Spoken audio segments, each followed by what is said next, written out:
I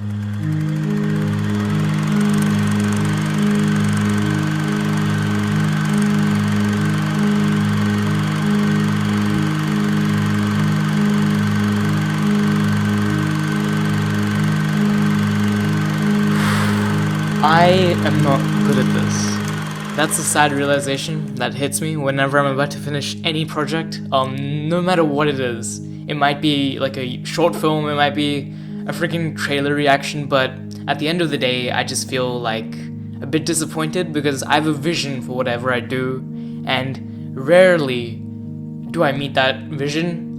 Sometimes I'm editing and I kind of meet a scene exactly how I want it, but as a whole, the whole product, I hardly ever can make something that I actually want to make. I feel restricted by the amount of talent that I have right now and the amount of skill that I have, and it kind of breaks my heart whenever I'm about to finish a project and I realize that it's not gonna be what I envision it to be.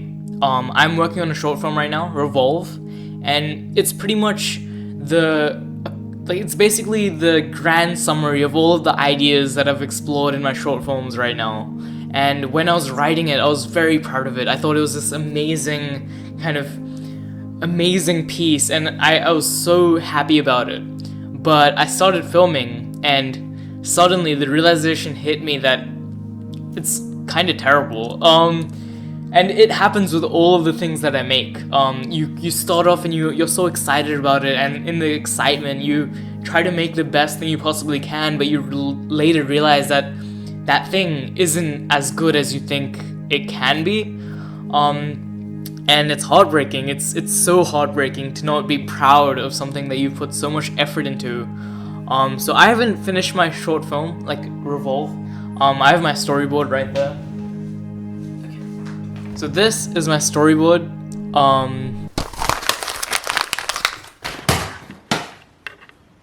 I hate it, but you know, I feel like I have to make certain amount of things before I can actually make something good, and I just have to get this trash out of my system.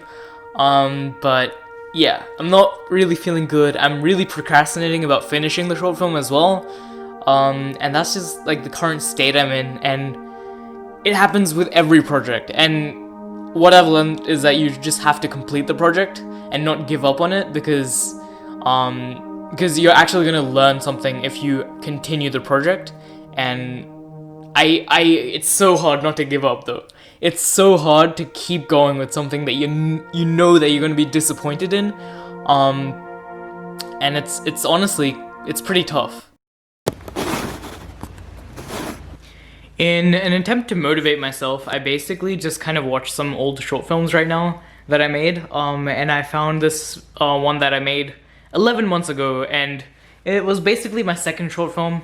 And even in that short film, like the stuff that I was doing was terrible. Like I can point out like so many flaws, like I could point out so many things that I was doing, and like I definitely wouldn't do that. And compared to my like project now that I've edited quite a bit, I can see the difference, and seeing that difference is so motivating.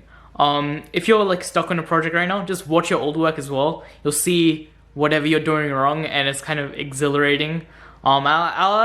Yeah, so it's all about the compound effect, something that I'll make a video about very soon, where you're like, as you're taking on projects, you're slowly growing, and you can't really notice your growth as you're doing it, but when you like look overall, the growth is like exponential.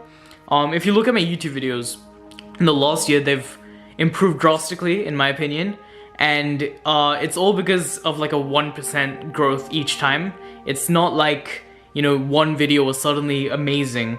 Although there was some videos that were like more ambitious than others, it's like just about very slowly growing, and you can definitely tell the difference, in my opinion.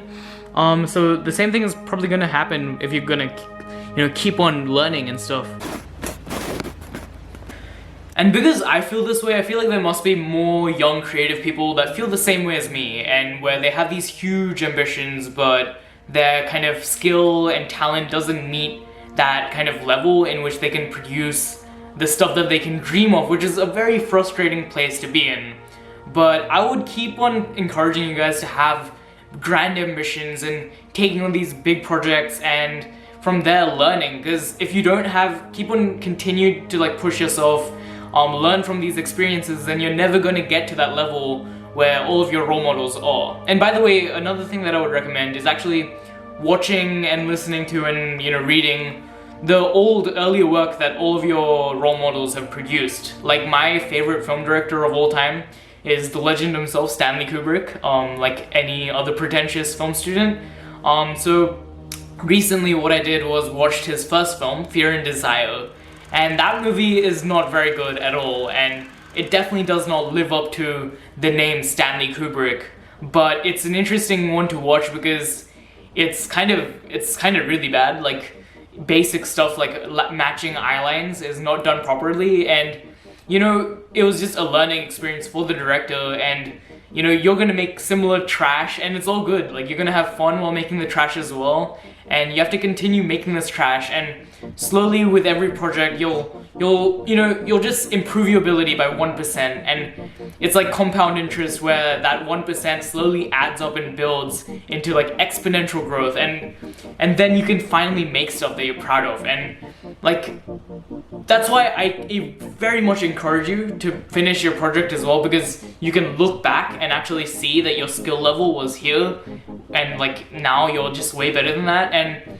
if you're not looking back at your old work and you're not feeling like you're not cringing at your old work, I feel like that's very bad, because it means your new projects are not ambitious enough for you to be learning from them. And so I highly recommend watching, listening to, reading stuff from your role models, because everyone who has ever been great at anything has always been bad at it from the beginning. No one is born being a great filmmaker. It's just not possible. Even Hitchcock was not like I don't even know if cameras were invented when Hitchcock was born, but you get what I mean.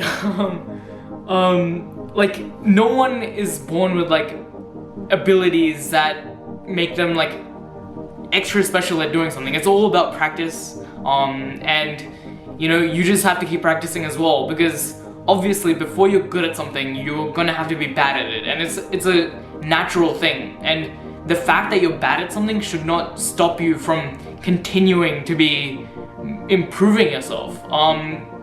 And that's like in anything in life, not even a creative thing. Like if you are studying and you're gonna be bad at that subject at the beginning, like it's just the most like common sense thing, but for some reason like it's very hard to like actually sit with it right when your own work isn't as good, because you're more like harsh on yourself, or at least I am.